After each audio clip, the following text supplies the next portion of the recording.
All right, everybody, welcome back to another episode of Word with Ty Brownlow. I am your host, Ty Brownlow. Man, remember, no one is worthless, no story is worthless. And today, ladies and gentlemen, we are putting that to the test.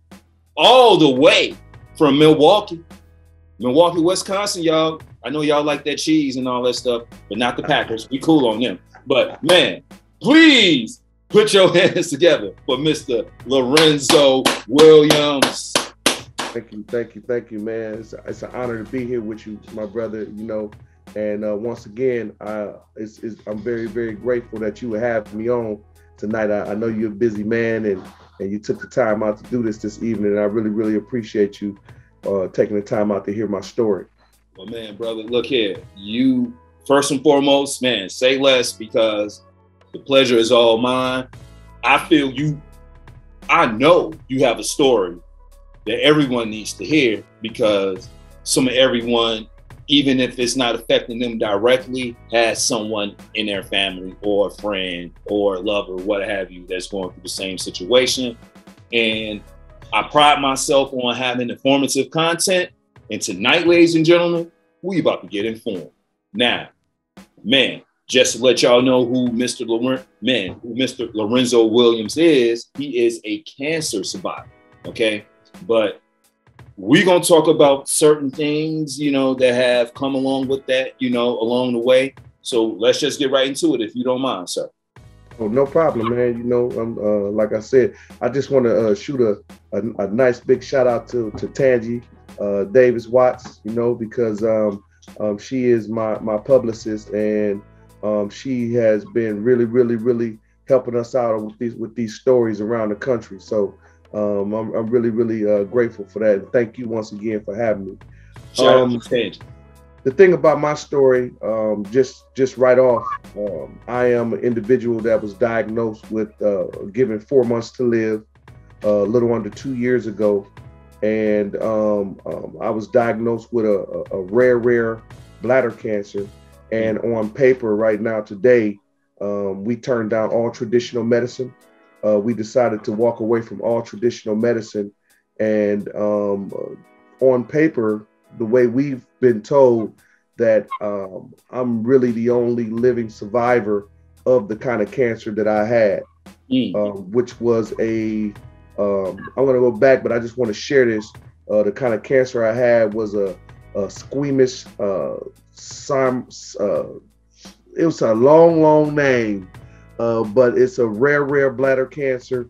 And they said that it has intelligence.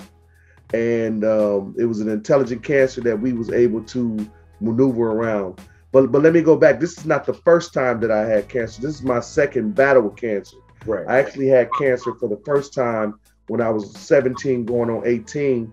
I had a big knot in my neck. It was a big knot in my neck, and my parents didn't know what was going on. And, they rushed me to the hospital, and the doctors came back in and told my parents and I that they said they needed to do some biopsies. So they had to take a piece of this big knot that was out of my neck. And they came back in and told my parents that I had a disease called lymphoma. A lymphoma is a cancer of the lymph node cells. Of course, back then, being 17, 18 years old, I didn't know what that was. And to be quite honest with you, I don't even believe my parents knew what it was because we had never experienced anything like that before. And so they did this big surgery. They said, hey, right away, we got to get them in right away because they said I was at a stage 3 then, going into a stage 3 cancer. And they wanted to do a major surgery on me right away. So they went into the operating room and took out they wanted to take my spleen from me. So they took my spleen out. That means in order for them to take out your spleen, they have to cut a big cut incision in the front of your stomach and to go to near the back of your body to take the spleen out back then.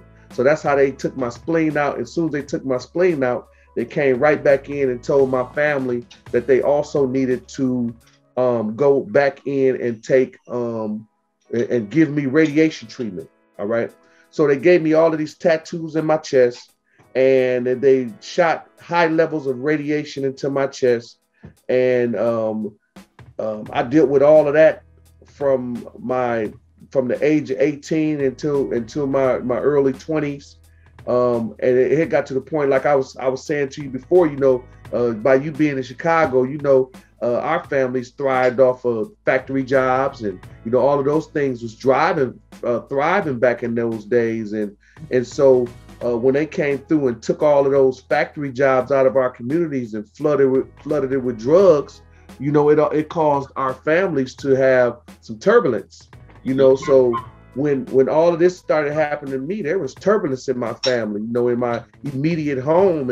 And so it wasn't a whole lot of room to just focus on what was going on with Lorenzo, because everybody in the house, my parents and all, they needed to focus on, their survival as well because of what was going on. Now, I don't share that to throw a slight out on my parents. I'm just talking about the effects of the type of things that was taking place back in those days to put you in the mindset of what a 18-year-old had to deal with at that time. So I had gotten so frustrated back then because of what was going on in my life, I decided that I wasn't even going to finish radiation. I was tired of radiation treatment. I was tired of going through that. So I completely stopped going to the doctor back then. I got really, really sick and was rushed to the doctor by my father. And the doctor came in back then and said, "We don't know what happened, but we can't find cancer in his body anymore." So back then, brother, I believe I had a miracle, and I didn't even know what it was back at that time, but that happened in my life back then. But even though that happened, the radiation never stopped working in my body. See, when you get radiation treatment to your body, the radiation never stops working. So throughout the years in my 20s, my body was not functioning. I didn't have, back then, I didn't have the proper support system as it related to me getting the right things inside of me for me to fight that thing. So I was just basically living normally. And man, back then I was in the streets and doing all kind of stuff. So I was battling cancer while in the streets. And you come from Chicago, so I'm not far from you. So how things go between the two cities that we live in. Yep. And so it was kind of like that, man. And man, as I got a little bit older through my 20s, going into my 30s, my mid 30s, man, it got to the point I couldn't even swallow. I had a problem swallowing. I had a big knot in my neck. As you can see now, my neck is a little on the skinnier side. Mm-hmm. But I had this big knot in my neck back then, and I was rushed to the doctor again because I couldn't swallow. And when I had to be closer to my 40s then, but the radiation never stopped working from 18 to the whole time, to the point that the radiation destroyed the muscles in my chest and the muscles in my back, and those muscles just now started waking up in my late 40s to where I could get some muscle. I'm just now able to get muscle. But anyway, I was rushed to the hospital. They rushed me in. They told me that they needed to take my thyroid out. Well, come to find out, the radiation treatment destroyed my thyroid. So they had to take my thyroid out, and so they had to cut me across my neck, take my thyroid out, and I had to live with that. Now, I don't know if anybody knows what the thyroid does for your body, but your thyroid is your thyroid gland. It makes hormones. It helps with your hormones that control many vital function in your body, like your emotions, your metabolism, your just different areas. So my wife and I, we like to, and some people that we talk to, we like to refer to the thyroid as like the alternator of your body. Well, I don't have an alternator. So if your car that doesn't have an alternator, then when it drains the battery quickly. So that's kind of what happens with my body. So you can't even live without a thyroid. All right. So I have to take a supplement for the rest of my life. So me and my wife, we're on a journey right now to find an all-natural supplement to replace the thyroid pill that I take. You got what I'm saying? So I'm going through this. So I'm hitting my 40s. I'm in my mid 40s, and you know, all of a sudden I start seeing like spotting in my underwear. So I'm going back and forth to the doctor, and this was, you know, before I had met my wife that I have now, who's a wonderful queen, who's the best support system that I have a whole new respect for what a helpmeet is, because literally this woman helped save my life, because she, during this process, she made a complete sacrifice of her own life to save mine. And she became a chemist through all of this, man. She did everything that she could figure out to do to save my life, man. And I was having this spotting in my underwear, going to the doctor, back and forth to the doctor. The doctor kept telling me that I had bladder infections. So I'm saying to the doctor, something wrong. So it keeps getting worse. They keep telling me I had these bladder infections. So then I go to the bathroom one day. I'm in the bathroom while I'm urinating.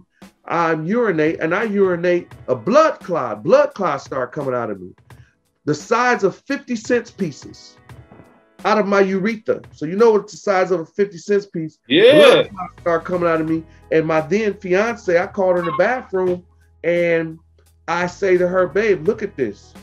You know, I can joke about it a little bit now, man, because you know that part of my journey is over, man. But man, you see a blood clot come out, you know, the urethra, you know what a urethra look like when a male goes to urinate. It's very, very small. These blood clots was pushing out of my urethra into the toilet, man. And I called my wife in. She come in there. She said, wow, I can't believe this. So we rushed back to the hospital, and now we're forcing them to go inside to take a look what's on the inside of me. So they have this special tool they have to put it through your urethra, go inside of your inside into your bladder. They did all of this stuff, man, and they come back in the room and tell your boy, Mr. Williams, we sorry to tell you this, but we believe that you have a bladder cancer, and we can't reach the bladder cancer because you have a unique bladder, and it's hiding inside of your unique bladder behind a wall where we can't get to it. So we have to take away your whole bladder and your prostate. We have to take everything away from you. What? Yes, bro. Yep. So I'm sitting in the office. Me and my wife, we sitting there, my fiance at the time. And so this guy says this to me, and he gets up and walks out.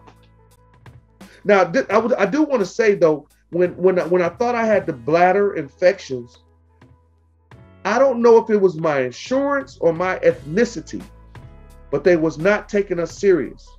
They was not taking my situation serious. And, you know, when you have a situation like that, you have to really, really, really be stern about being checked out, because if you don't have the top-notch insurance, or you don't have what they believe you may have, man, they're going to treat you, they're going to in and out you as much as they can. So me and my wife, man, we get up. My fiance at the time, we get up, we go sit down in my car, man. Now you have to understand that I've had some major hits in my life, some major traumas to take place in my life as it relates to my health. So I'm completely discombobulated that this has happened to me. And we sitting in the car, man. We must have sat in the car, man, and cried for about an hour, bro. And I looked. After about an hour crying, man, I sat up to my wife, and I looked over at my then fiance. Her name is Dana Reese, and I said to her, "We gonna fight." I said, "I want to fight. I want to fight." And she said, "Well, we're gonna fight then." And we went on a mission. So we began to come, and with our faith, with my faith level, I had made up my mind right away that I was going to fight. And we began to do research. Oh, we hit the ground running, man. And I got to give a shout out to Dr. Sebi, because first thing that we did was we began to research, and I had never really heard of Dr. Sebi. But once I started my research, he popped up, so I started following him. I said, hey, babe, listen to this. So we started listening to Dr. Sebi and the things that he did on the all natural. Yeah. So we decided that we were going to go all natural, that we was going to cut out everything that we needed to cut out. We made up our mind that we were going to figure out how to contain the cancer where it didn't move until we figured out what we was going to do. So we started looking at nutrition. We started looking at all these different things. So this was in June of 2018 when I got this diagnosis. It was June of 2018 when I got this diagnosis. Now, me and my wife, we had planned this. We had already planned our wedding. We was going to Florida. We had already paid for our whole wedding. We was gonna go to Florida to be married. After we got married, man, we was gonna go to Hawaii for our honeymoon. And I'm talking about all of this stuff was supposed to happen in the next couple of months as far as our marriage. Boom, and then this happened. Damn. You know, this took place, and then so we started reaching out. Man, we reached out to Cancer Center of America because we didn't know what else to do, because all we know is hey, Cancer Center of America, because you see it on the TV. Right. Man, so we reached out to Cancer Center of America. Cancer Center of America told me and my wife that we needed to have $25,000 for them to even consider our case, and we needed to have a $250,000 retainer for them to even take my case. Man, it was mind-blowing. It was absolutely mind-blowing. So after that happened, my father mentioned something about Mayo Clinic, all right? So we called the Mayo Clinic. Mayo Clinic said, okay, we'll take a look at your file for $10,000, and you come on over. We'll take a look. But to God be the glory. The Lord has blessed us. I was blessed in that area to have the proper resources for us to get over to the Mayo Clinic. So we went over to the Mayo Clinic, and the Mayo Clinic did the exact same tests. And they were able to see the cancer, and they was like, yes, sure enough, this cancer is a very rare cancer, and it's in a very, very weird place. We can't just get to it, but we believe that if we take 10% of the bladder out, that we can get the cancer. And so me and my wife was like, bet, that's what we going with. So at that point, man, we had made up our mind that we was gonna cut out everything. We cut out everything, every meat, dairy, everything. We cut everything out, and the only thing that we decided to do was to put in my body was those things that fought against cancer. So we went on this journey, but they told us that they said that this cancer was so evasive, and it was so intelligent and so strong that we had to get it. I want to read the name of this cancer. It is called a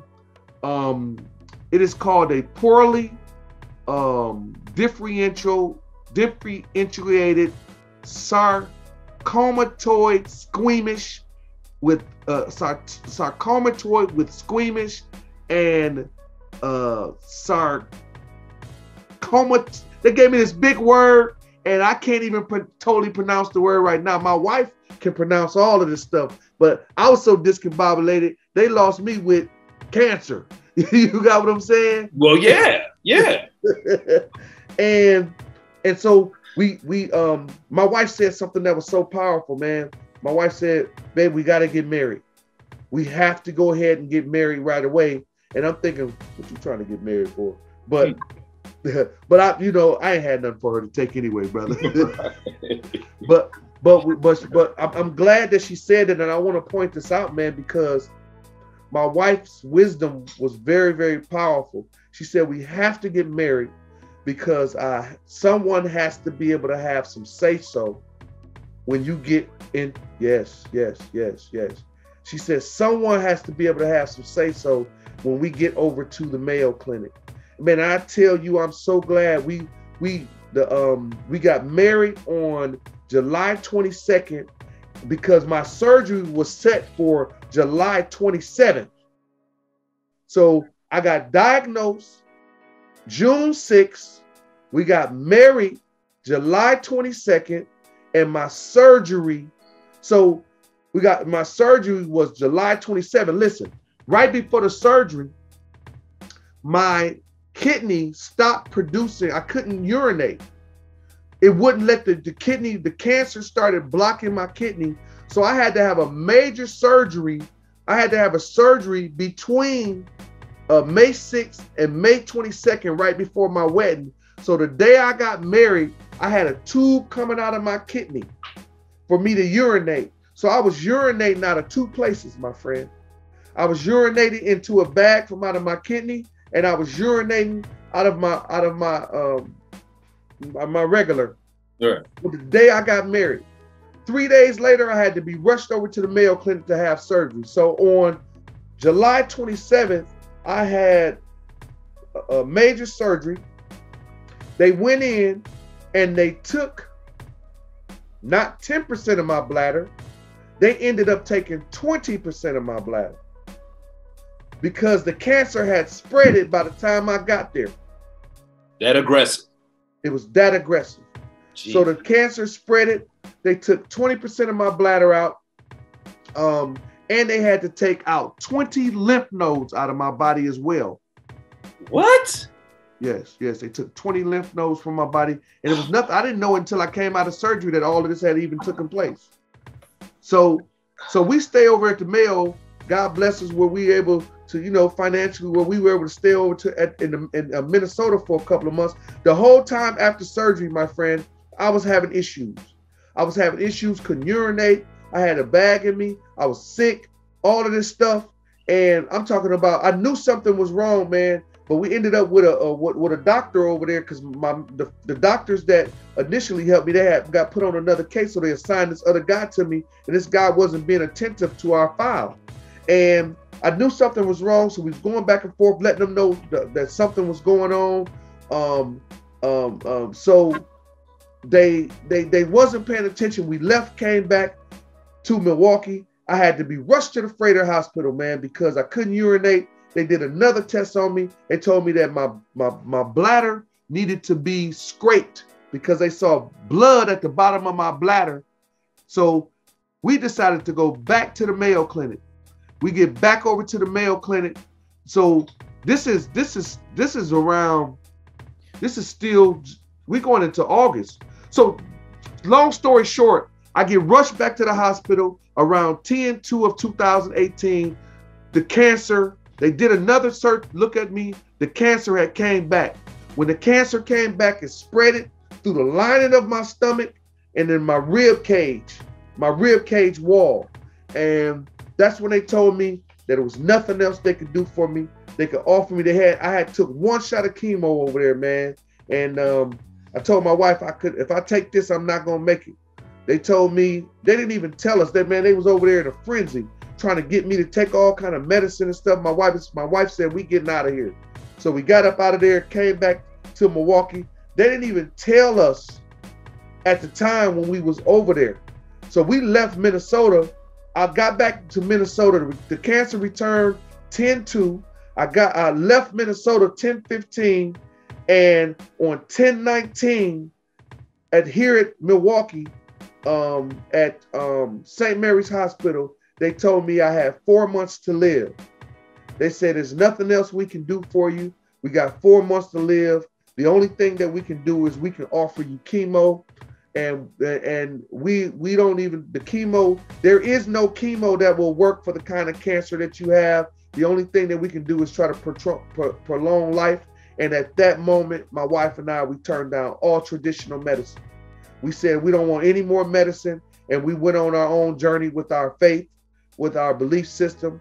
Man, my mom, my dad, and my wife were sitting in the room, me and the doctor, when the doctor told me I had 4 months to live. He came in, he said to me, imagine this, a doctor walking into the room saying to you, hey, what's your plans for the next 2 to 3 months? What do you got going on? And so, the kind of person that I am, I'm like, hey, you just tell me what's going on, doc, what's happening? He said, well, legally, I have to tell you that you have 6 months to a year to live, but I don't believe you'll make it past 4 months. He said, you need to get your affairs in order, and you need to, would you like to go into hospice? Because we can supply you hospice right here. And we said no. I said, then he said, well, we can offer you chemo. And I told him, I said, no, My wife and I, we discussed it. No, my wife said to me, she said, babe, the only thing that they getting ready to do is experiment. And if they gonna experiment, we might as well experiment. That's what the wife said to me, man. And I said to her, well, come on with it. Man, I came home after he told me I was gonna die. I laid in the bed for a moment and I heard something on the inside of me say, keep living. And I got up and I haven't laid down since, bro. So we, just about 2 or 3 months later, we started going on this diet. We changed all of these different things about our life. All this stuff is in the book, by the way. And we changed all of this stuff. About a couple of months later, the cancer started shrinking. And then we really went hard. And it started, just kept going and going. And by the end of 2005, well, no, the cancer was really, really gone. But every time we went back to the doctor was telling us they was doing these tests on me, because even though they gave me the months to live, we told them, we want you to do another test. So they did another test, and when they started doing tests, he said, well, I don't know. He did a chart. He drew it out. He said the cancer was here last month, and now it's here. And the cancer just kept shrinking and shrinking and shrinking to the point to where 5/20 of 2019, but the cancer was gone before then. But the 5th month of 2019, the doctors is saying right now, and we have their quotes that they put on paper, that they have no scientific explanation. They don't know what happened. The doctor that gave me 4 months to live, he's saying that he has never seen anything like this in his whole career. That I am basically a miracle. The head oncologist over at the Mayo Clinic, when we called the head oncologist, this is the person, an oncologist is the person that monitors and distributes whatever levels of radiation and chemo that you get. And he said, when I got on the phone with him, he said to me, am I speaking to you from heaven? And I said, no, man, because we kind of joked about it. He said, no. He said, well, young man, you're not supposed to be here right now. He said, I have no explanation. He said, so we asked him, we said, well, do you have a record of how many people have survived this kind of cancer? And he said this.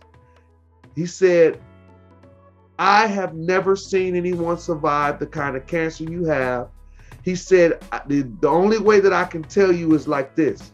He said, if there was 100 people that had cancer, he said the kind of cancer that you had, only 5% of the people that have cancer would have that kind of cancer.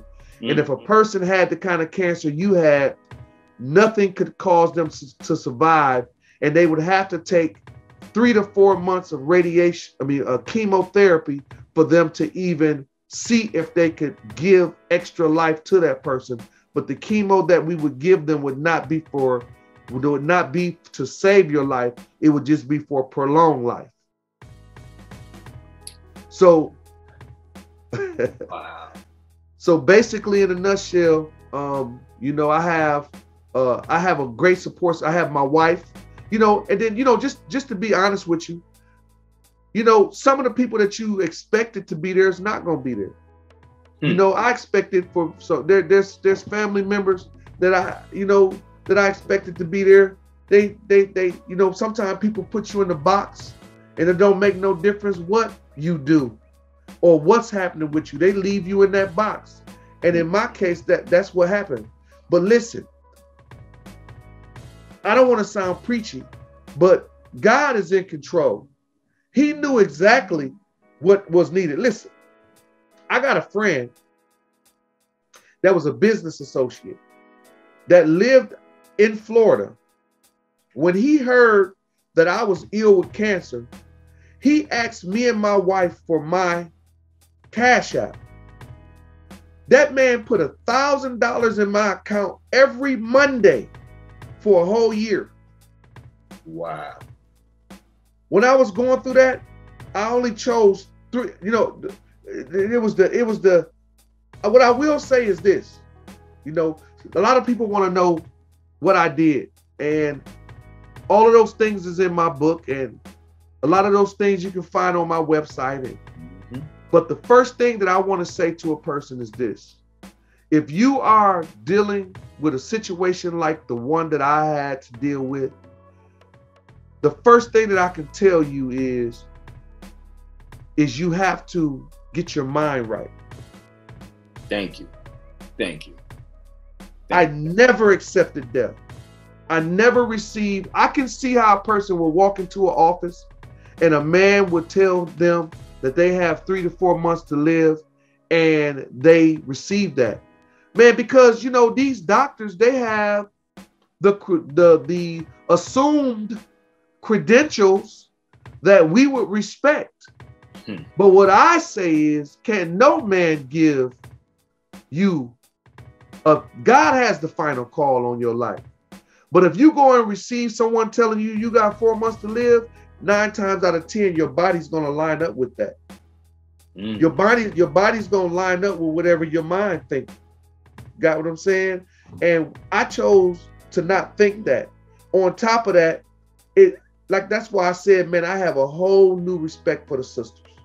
I understand what it means to have the power of a strong, supportive sister on your side, because my wife fed me nutrition. She fed me love. She fed me. I have a whole new respect for the sisters, man. All of the sisters. I have a whole new respect for the union. I know what it means now. I get it. I have a whole new respect for a helpmeet. I understand what it means to have a helpmeet. You got what I'm saying? And during this journey, my friend, I also have a whole new understanding of what family is and what a relative is.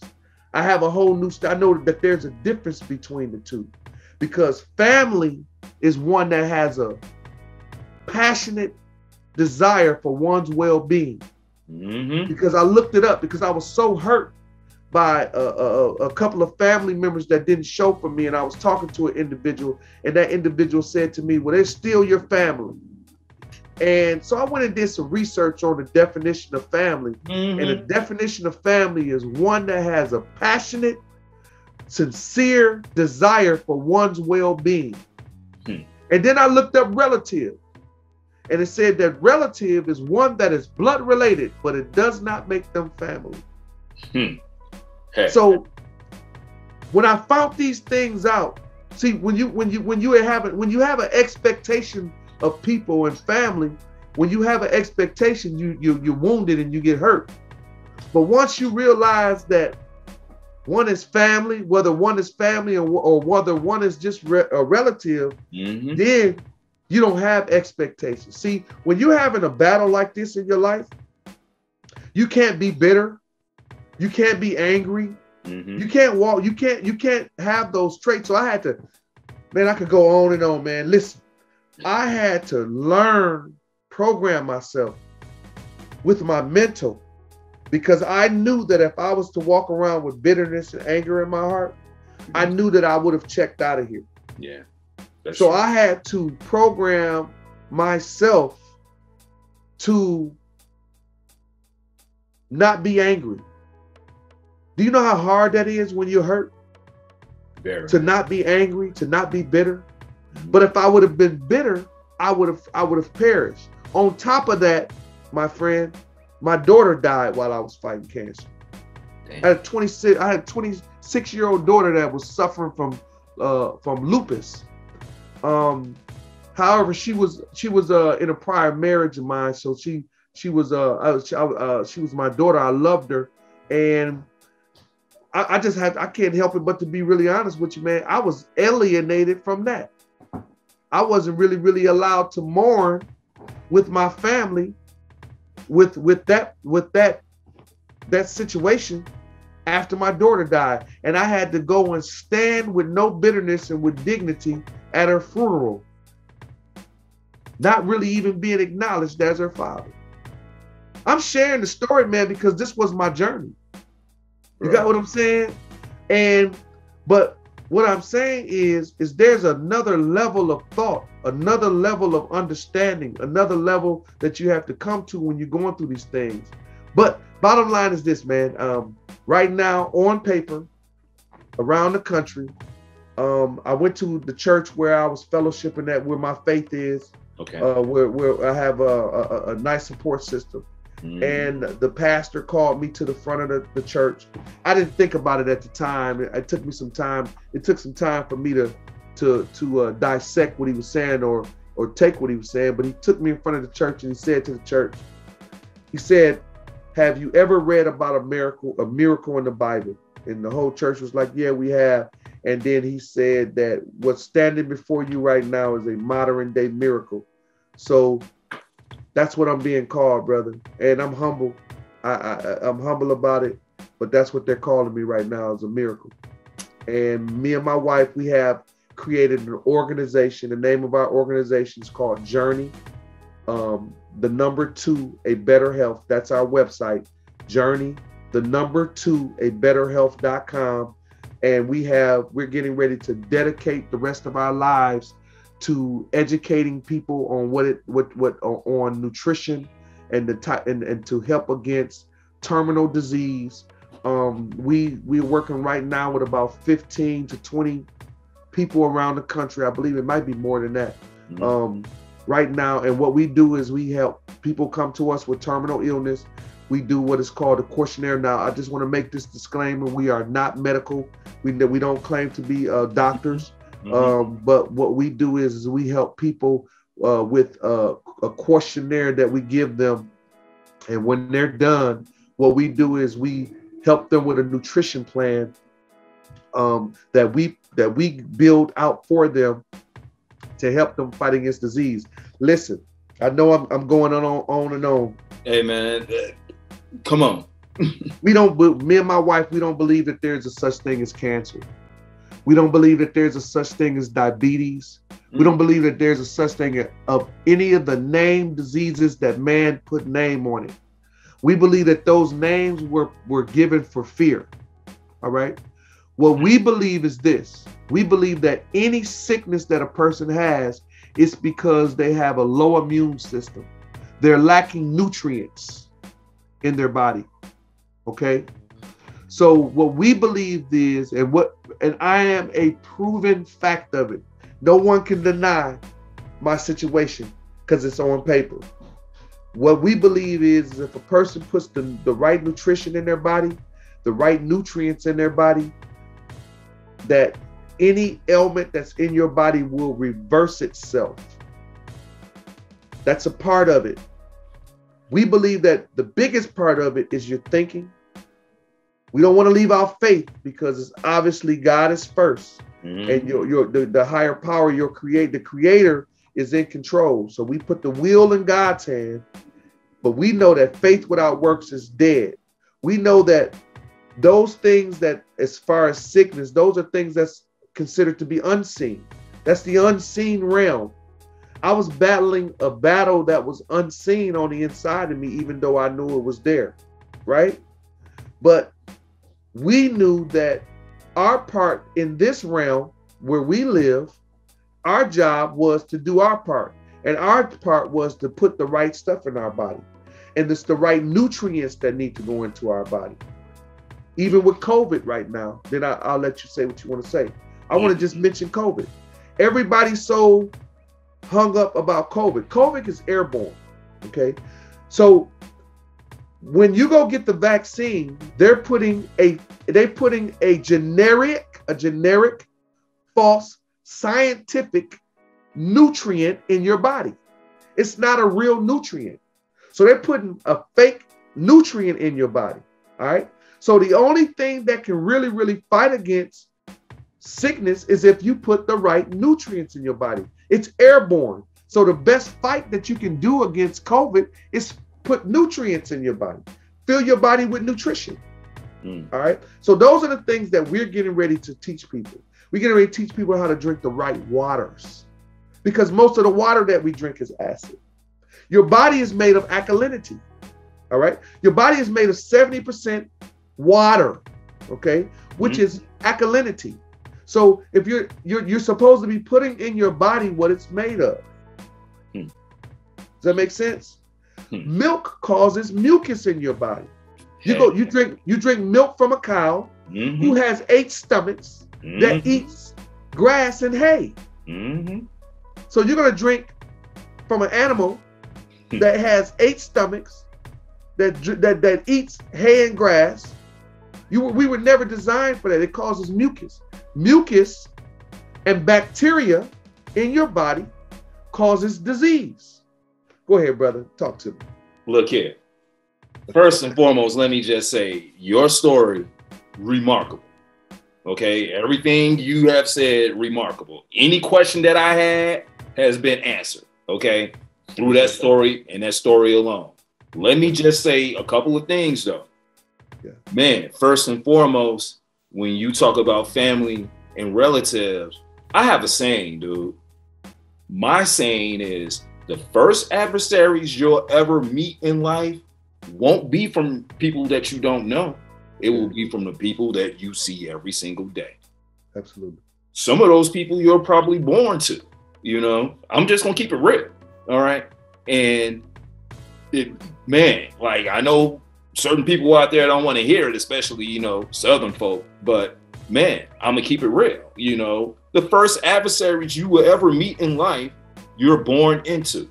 Okay. Absolutely. Second thing I want to say is I've had Dr. Sebi's daughter, Kelly Bowman, the oldest, on this show before. I want to meet her. I want to let them know. I want to meet them. You need to make that happen. I want to meet her. Me and my wife want to meet her. I will talk to some people. Man, you know what? We'll talk after this. Yes, sir. Yes, sir. We'll talk after this. But everything that you're talking about, okay, when I had her on the show, which wasn't not that, man, it was probably like a month ago, you know, that she was on this show. So we talked about some of the same things, and we talked about we talked about being holistic. And she even, man, she broke it down like you broke it down. A lot of people think holistic is just, you know, I'm gonna eat this and I'm gonna do this and I'm gonna do this. That's part of it, but truly holistic is more of a mind state, how you think, how, you know, man, you know, you like you have all these thoughts or whatever, like, right, as you said, it starts in the mind. Absolutely. And it works itself, you know, elsewhere or what have you, you know. Yes, sir. Third thing, look, I just got to, first and foremost, can you tell me your wife's name one more time? My wife is Dana Reese. Her name is Dana Reese. Yep, her name is Dana Reese. Dana Reese or Dana Reese? Dana, D-A-N-I-R-E-E-S, Dana Reese. Dana Reese. Let me just say, yeah, man, look here. Hey, hats off to you, because you know you a real one. That's all I can say. You are a real one. All right. And I mean, man, just to look, man, y'all take that union to a whole nother level. Yes, because sir. I know plenty of spouses. I'm not just gonna say men. I'm not just gonna say women. I'm gonna say spouses. I know plenty of spouses that would have just checked out. We seen it in our journey. We seen it with people we was trying to help. They checked. We lost people because the spouse checked out on them. Yeah, the spouse checks out. I mean, because sometimes the pressure just gets too much, and mentally, I'm not going to say they're selfish or whatever, but everybody just not equipped, man. Everybody's not equipped to handle it, and you know. Sometimes you know, a person may have to stand on their own if they're not, you know, with a support system. And that goes back to what we talked about before the interview started. Man, you know, if you don't have the right people around you, and as you said, there's a difference between family and relatives. Absolutely. Okay? Just because we may share the same last name doesn't necessarily make us family. Absolutely. We're definitely related because we have the same last name and we know we are of the same blood, but that don't make us family. Absolutely. Okay, I say that a lot. The root word for relative is relevant. Okay. So because they are blood related, they are relevant. So even once you realize that they're not family to you, because they don't have a passionate, sincere desire for your well-being. Man, that you got what I'm saying? Oh no, that's real.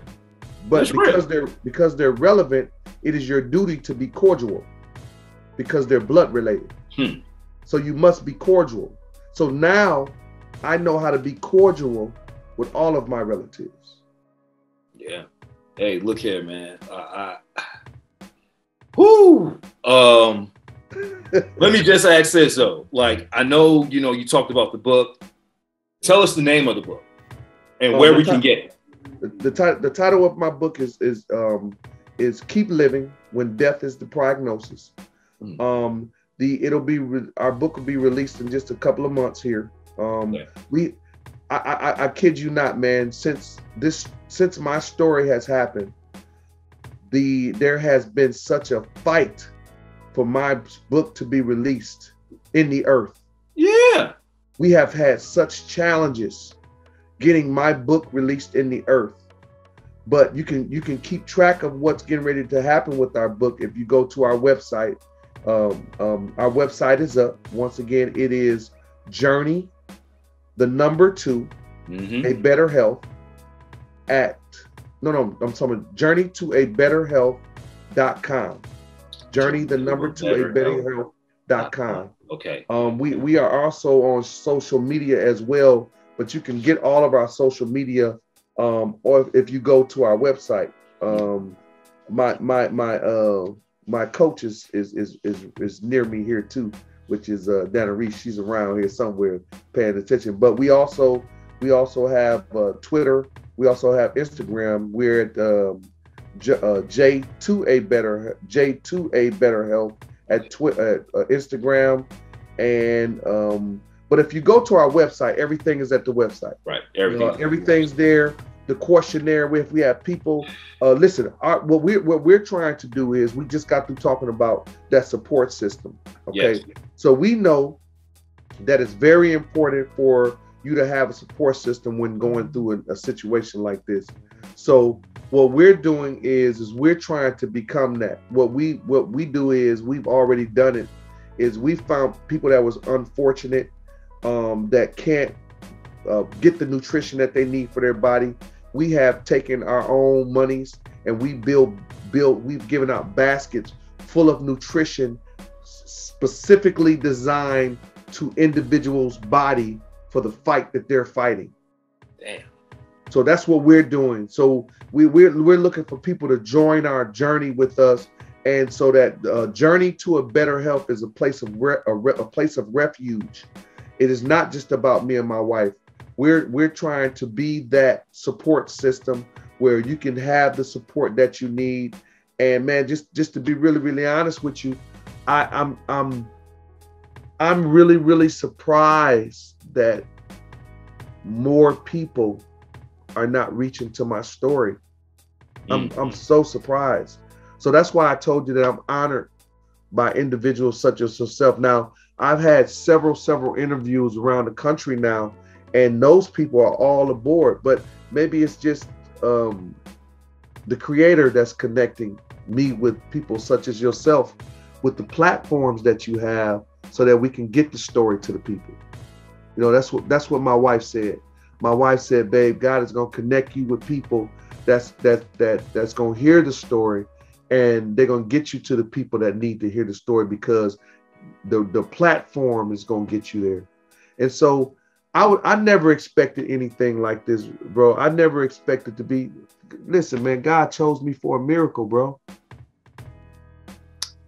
You know, I mean, I get a little teary when I go there, but it's like he could have chose anybody, man. He chose me for a miracle. That's true. So I'm ready. I'm ready to serve. I'm ready, man. So look, I'm gonna ask this question, man, and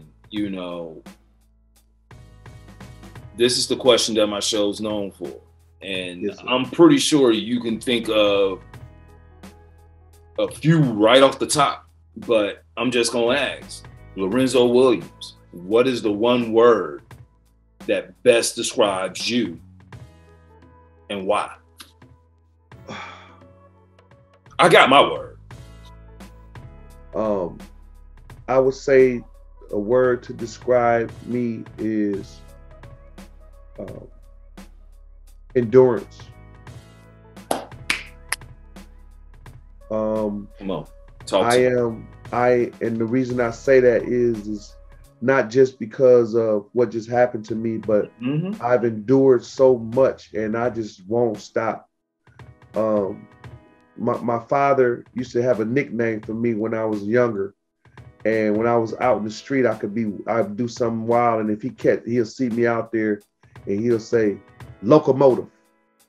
He call me locomotive. And later on in life, I thought that he was throwing a shot at me, because I was a little wild. But then I asked him to explain to me what he meant by that. And this just happened in the last year and a half, couple years. But he used to call me this when I was a kid. And he said, you was always unstoppable. Yeah, bro. And so whatever I go through, man, I don't let nothing stop me. I keep going. I get up no matter what, man, and I keep fighting. And so that's the word that I would use to describe myself is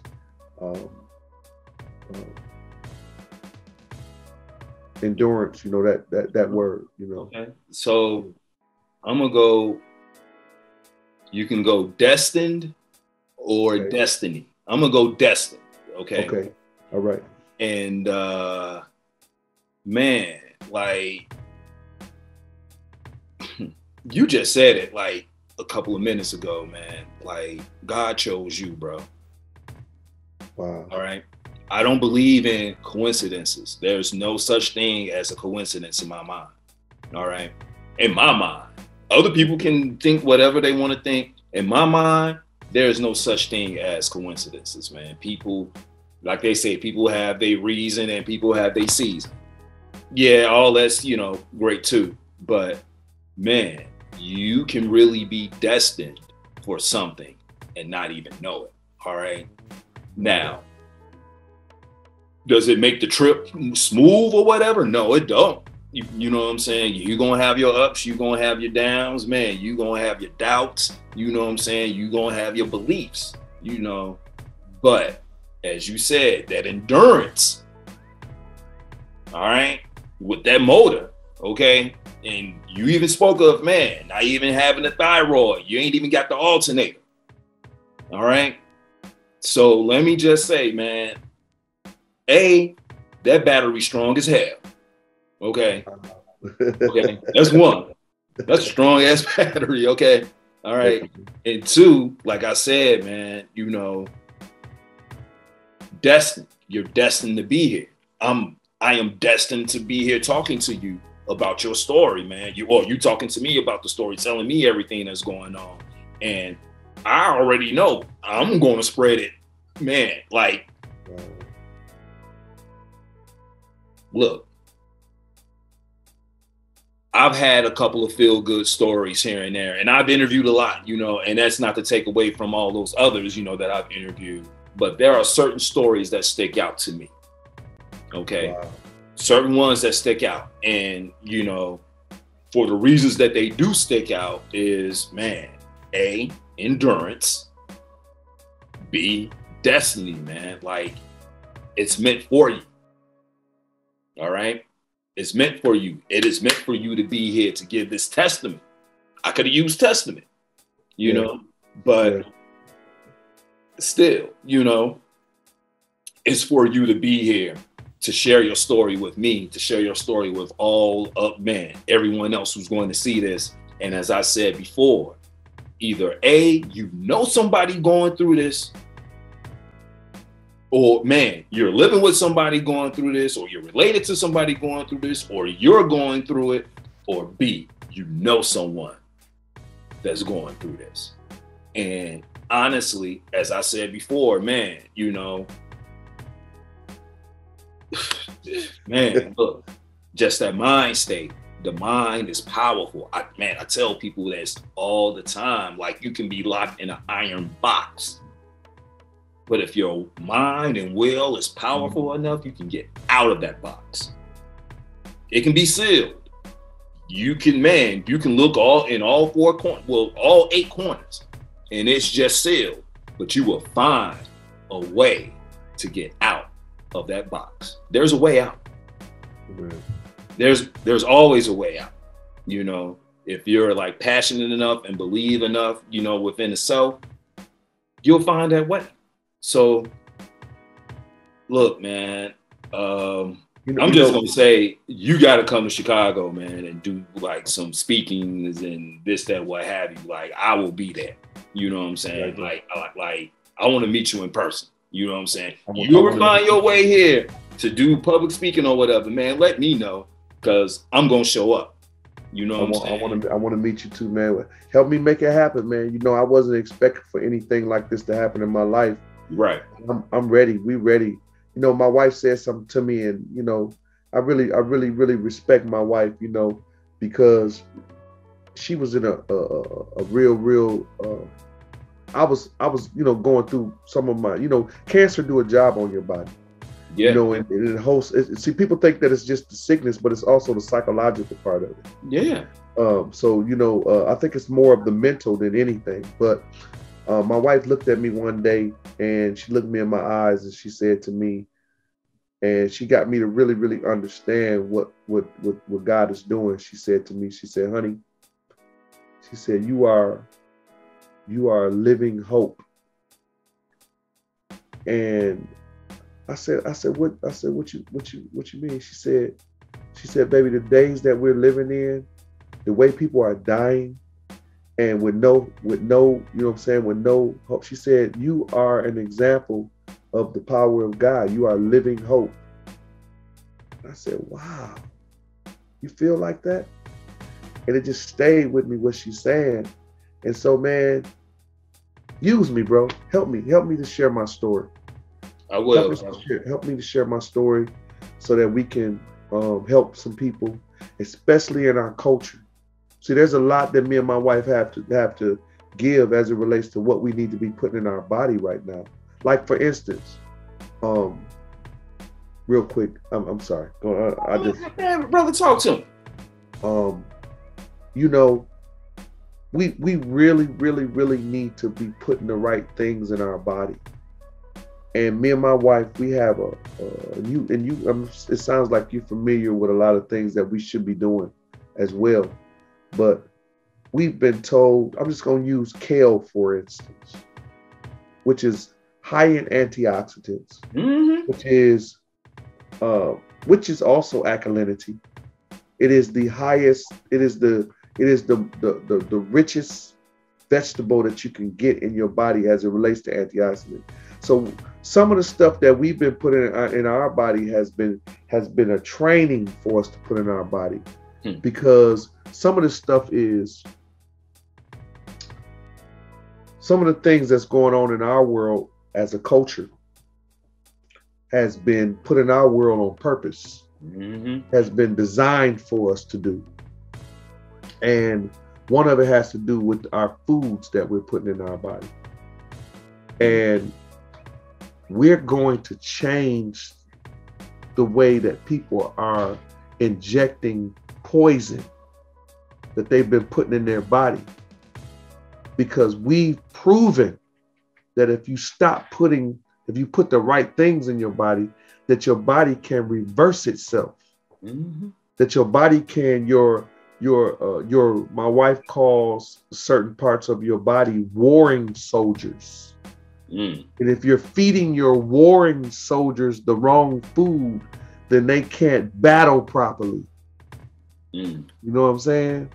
So we ready, bro.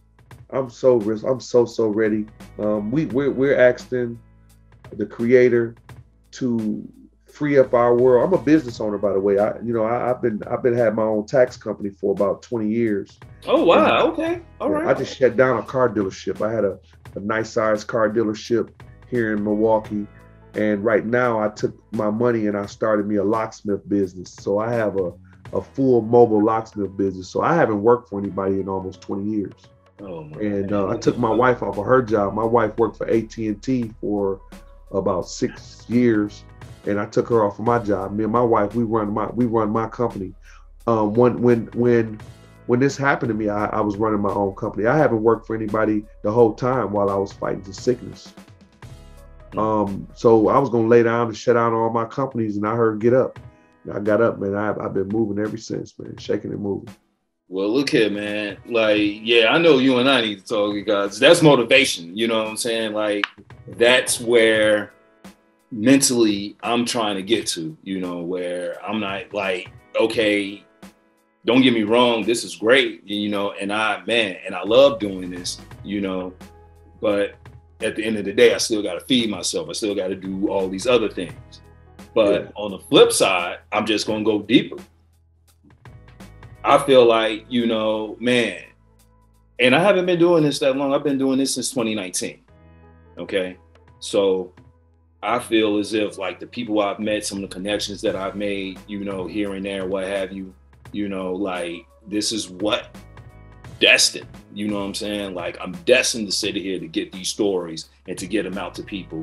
But I'm gonna figure out a way, man, to, you know, capitalize monetarily where I could still have the passion, but I'm getting paid for the passion that, you know, that basically I created for myself, you know what I'm saying? But I feel like sometimes the reward, you know, is conversations like these, you know what I'm saying? Because as I said, man, you know, I believe in informative content. This is informative. Okay. Thank you very much. Man, I don't know what anybody else is saying or what they think. I can't, you know, think for them or what have you.